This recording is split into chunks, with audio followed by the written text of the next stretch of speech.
What you got? Thanks for cooking tonight. Sure. What flavor did you have? I didn't see. I have got pad see ew. Excellent. Oh, that looks delicious. Oh, damn, that's good. I can smell it from here. Who made this one? Who freeze-dried this? Oh, stop it. You know you did. Okay, so here's an example of one that maybe didn't work. It's the pierogies. Cooked them and then freeze-dried them, and they are not wanting to come back together with this water. These do not look very good. No. This is an example of one that did work. I wonder. There you go. All right. I like that you're putting it back in the bag. It's kind of chilly out here. Yeah, this one's warm. Oh, yeah. Mm. So, we're... Hang on, I'm crunching. That broccoli didn't get quite done. Oh, that one broccoli didn't get done?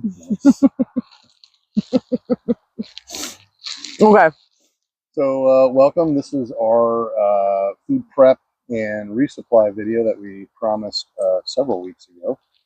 Yeah, I think we're just going to talk about, what, like 3 things? 3 things. Typical 5-day supply. Right. How we made it. Right. And how what our strategy is to get it to us. Oh, yeah. Our resupply strategy. Yeah. That was in the title. Okay, so I totally got a pepper on that one. Yeah. Yeah. I know we might talk a little bit about what works and what didn't for the freeze drying. Yeah. Yeah, I'm going to go with these pierogies. Didn't work. No. No. No. That's not going to be appetizing. I don't care how hungry I get. Pierogi soup? Ugh. No. So this is one for the lessons learned bucket. There you go. All right, well, let's get to it. All right, sounds good.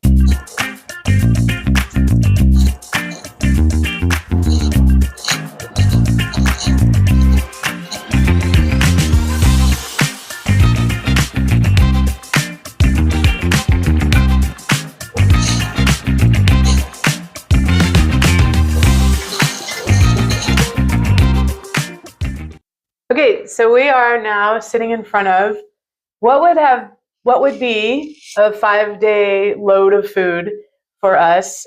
This is based on our previous experience with 5 to 7 day outings. So for me, I'll just go through. I have put out in front of me a breakfast and a dinner, followed by, of course, breakfast, dinner through the line. And then my lunches are a combination of lunch and snack. I like to walk and snack and not get too hungry while I'm on the trail. I've done that before. I think I hear people calling it bonking. Hangry, kind of want to kill somebody.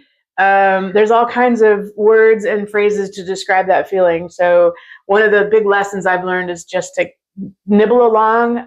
So when we do stop and take a break, there's no official lunch a lot for us, but we may change. Anything different on your side? Yeah, so like Jen said, this is a typical loadout for us. We don't expect it to stay the same. Everybody talks about hiker hunger, and so we expect that our food intake will kind of be a roller coaster up and down. And we're gonna change this as we go. And I imagine that our taste buds will want something different sometimes. But we do have a variety of meals.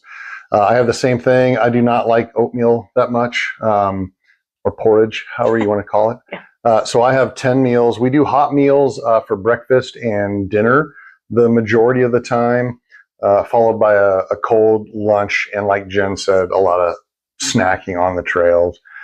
I don't think there's anything else to add. I mean, we do have our coffees, our electrolytes in there, all these snacks. I don't know if we should even mention this. We're a little older, so we do have our little Metamucil cookies that go in there just to help us, square ourselves away on the trail. And Jen plans to. So we made these meals ourselves. We freeze dried them and then packaged them. Jen does plan to repackage her meals because they are kind of bulky in these bags and hard to pack. So she does plan to try that. I'm going to try sticking with the packaging that we currently have and see how that works. And no, we're not taking the jar No. for weight. She will take it out of there. One of the things I brought down our gear room's upstairs. So I brought some of my favorite meals so far. So as we are creating the meals and freeze drying them, we're also testing them.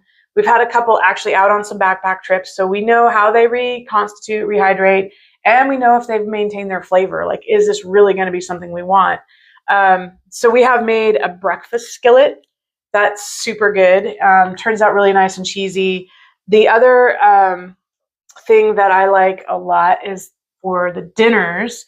Some of my favorites are the cheeseburger casserole. Interestingly enough, it's almost like the breakfast skillet, only instead of sausage, I think it's replaced with hamburger. But each of these have vegetables inside of them, so we make sure to include a lot of extra vegetables in our meals so that we're also getting that nutrition along the way. And I know you can get this in a lot of the pre-packaged commercial brands that come along the trail. We just opted for this route because we can tailor it to our taste buds and our needs.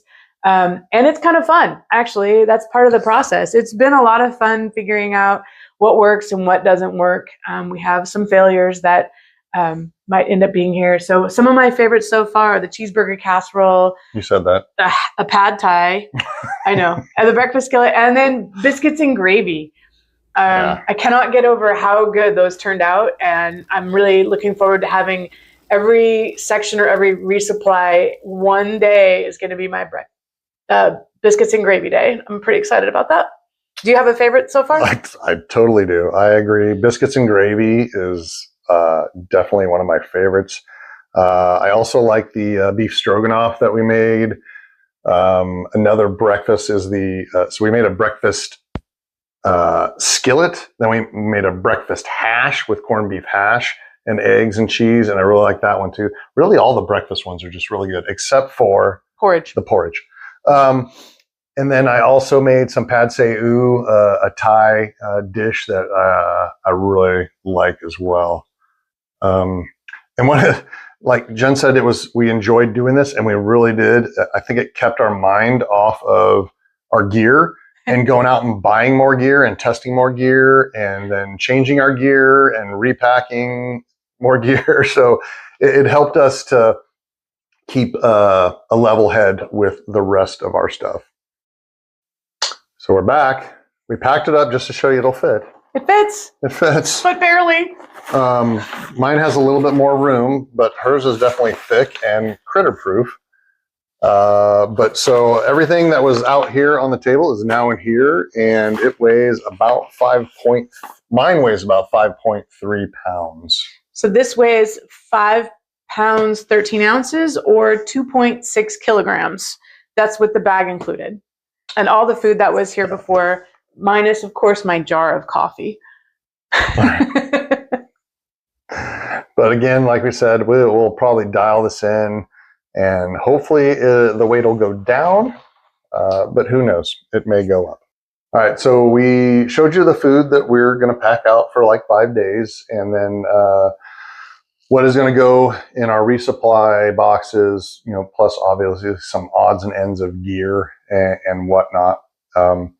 But I don't want you to think that we are only sending resupply boxes. We did a lot of research. We from your normal resources, Halfway Anywhere, Half Mile, YouTube videos, and then Jen nerded out on CalTopo and made some crazy maps with lots of resupply information on it, which we're going by. So we plan to have a hybrid approach, combination, boxes shipped to us, mailed, whether it's FedEx or UPS, and then resupply on the economy. Yeah. We're, of course, prepackaging all of our boxes. We are getting addresses printed out. And then we're going to saddle our son and our daughter-in-law with all these boxes to mail to us in those specific locations. And I don't know, as far as how we picked the locations, how did we pick those locations that we would send resupplies to? A little bit of both. I think you mentioned you had some acquaintances, some friends who've done the trail in the past. So their information, actually watching YouTube videos right now of the current class going through, seeing what people are doing where, and just getting as much information as we can from past trips that have been made public and current trips. Yeah. There's quite a few times that somebody will go in for a resupply and they're like, well, I had to resupply this gas station and it wasn't very nutritious, if you will, resupply. So yeah, we started looking at those places that didn't have a good economy resupply, and we selected those. And then we kind of went every other resupply as we could. They're not all every other, and they're not all economy versus boxes. It was kind of a mishmash of all of that. Mm-hmm. And I suspect that we'll have a box shipped, and we might contribute to the hiker box in that local area with some extra food, because we might have decided we needed more than we ended up needing. So again, this is something we're roughing out, and we're excited about it. So hopefully somebody can benefit if we overplan, and we'll let you know at the end of the trail how we did. Yeah.